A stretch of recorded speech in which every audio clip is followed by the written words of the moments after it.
The strategy in Survivor is one of the most crucial and significant components of this game.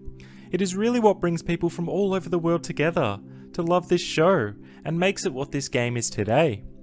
Due to how the strategy has in turn resulted in further popularising the show, it has also resulted in a lot of fans also getting the chance to play this game of Survivor that they know and love. So they can go out there and prove to everyone else that they are the best player, they are the best to ever play, and they can devise these strategies that they have formed in the game as well. Now, it is one thing watching this show from the comfort of your own home and to think you can be the most badass manipulator this game has ever seen. But it is another to go out there and play this game we all know and love, to be able to excel at this game, and to implement what you thought would be so easy to do, just while sitting on the couch. So today at Analytical Strategy, we are going to go through who I think are 5 actually pretty sound strategic players, but they may have gotten a little bit too caught up in their games and decided to do the classic play too hard, too early. But in an alternate setting, they may just be able to do well, as it is clear they know this game inside and out.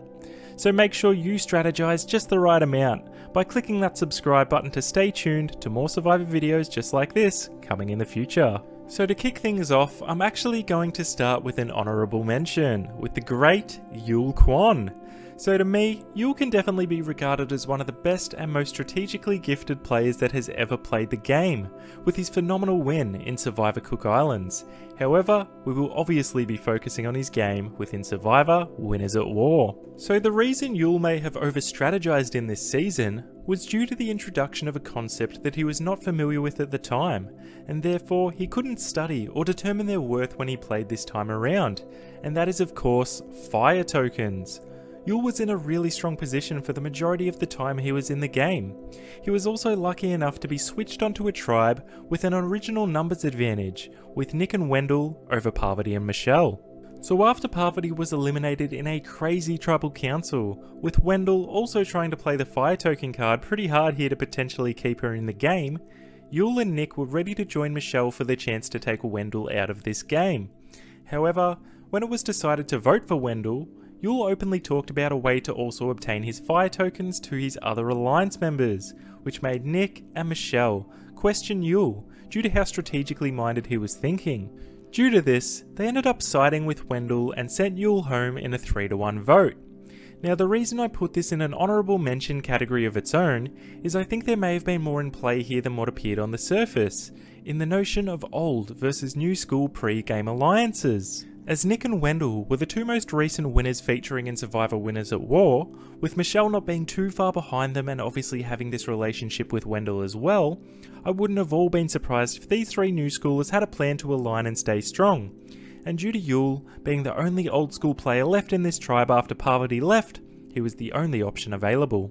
So moving along to the countdown of the 5 contestants, we are going to kick things off with the first ever high schooler to play this game, and that is Will Wall. Will was able to cruise to merge pretty easily, being a relatively quiet character, although he was involved in big moves, such as taking out the likes of Michaela Bradshaw. Once merge hit, Will was able to win the first individual immunity challenge, potentially saving himself from being that first target set up by Adam Klein, which set the tone for the rest of his game. Now, due to Will being perceived as this younger player that was playing under the radar and was seen as being Jay's right-hand man, he decided to try and turn his game up full force to ensure the rest of the cast knew that he wasn't just being a goat being led to the slaughter. Will then went full game mode and wanted to add everything to his resume, so if in the case he did make it to the end, he had a list of strategies and moves that he made without the assistance of anybody else. His first big plan was to flip the script to take out Zeke, which he was successful in. But then the power began to rise in Will as he became fearless, and he continued to try and pick off the big players with David Wright the next in his sights. But unfortunately for Will, whilst he thought he was the one calling all of the shots, everyone became worried of his sporadic game and how he was flip-flopping between alliances and becoming too unpredictable. So whilst he did rejoin forces with Jay, the rest of the castaways left in the game turned the target firmly towards Will, and he was voted out in a 6-2 vote. I can really understand Will's mindset that made his game flip on a dime this season, especially being such a young kid trying to make a name for himself. It would be very interesting to see how he would play now that he has that extra few years under his belt to mature, and also the rest of the cast would likely take him more seriously as well, as he isn't just this high school kid trying to play Survivor. So after Will, we are going to go with the War Dog from Survivor: The Edge of Extinction. Now, War Dog was the type of player that played really hard from day one. He was a very erratic player of Survivor. However, he always had one consistent strategy in mind, and that was sticking with the returning player in Kelly Wentworth, as she always would have had a bigger target on her back than him in this game. Due to how much War Dog protected Kelly, he took out allies of his, such as the winner of this season in Chris Underwood, and also Rick Devens, another huge name of this season, prior to them both returning from the edge. All done with precision, so Wentworth would be safe, and if there were to be an attack on his people, she would be the shield that would protect him. So after taking out yet another returning player in this game in David Wright, War Dog's core strategy crumbled as he got the taste of blood one too many times, and he set up this huge blindside to get Wentworth out of this game. He had all of these small seeds planted to set this vote up, and ultimately was successful as Kelly was sent to the edge with an idol in her pocket.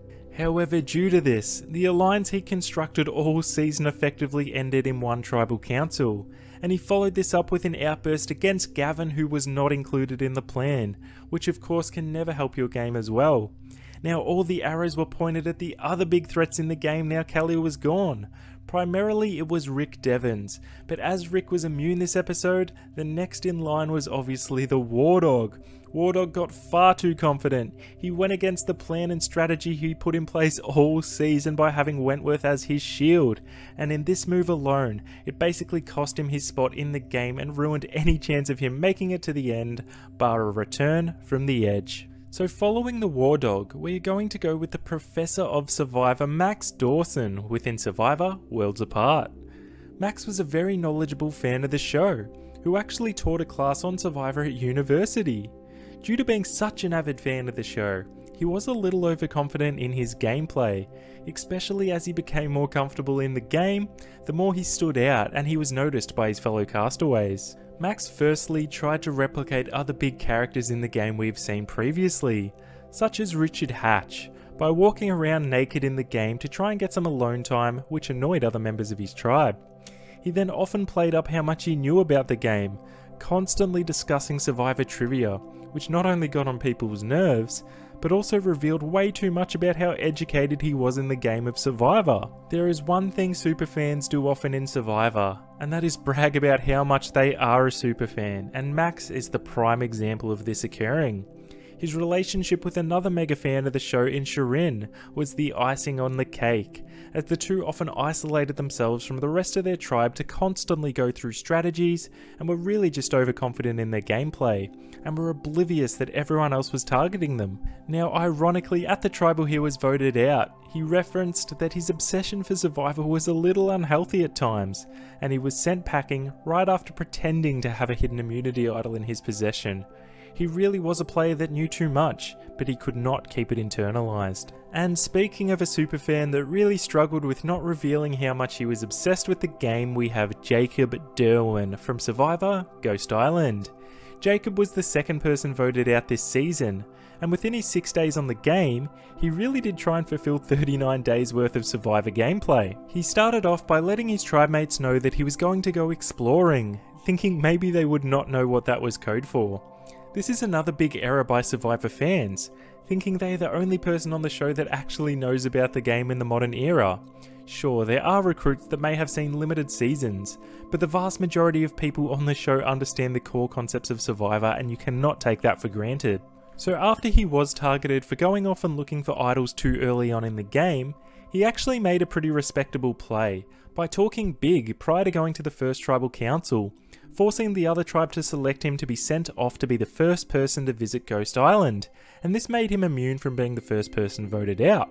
Unfortunately, he backed up this good gameplay by bragging about how good of a move it was, which not only put more of a target on his back at future tribal councils from his internal tribe, but it also made it much more unlikely for him to be the one selected to go back to Ghost Island if they were to lose the immunity challenge again. Then once he got to Ghost Island, I must admit, it was great having a superfan to be the first person to see it all, to admire all of the relics and snuffers of the previous seasons.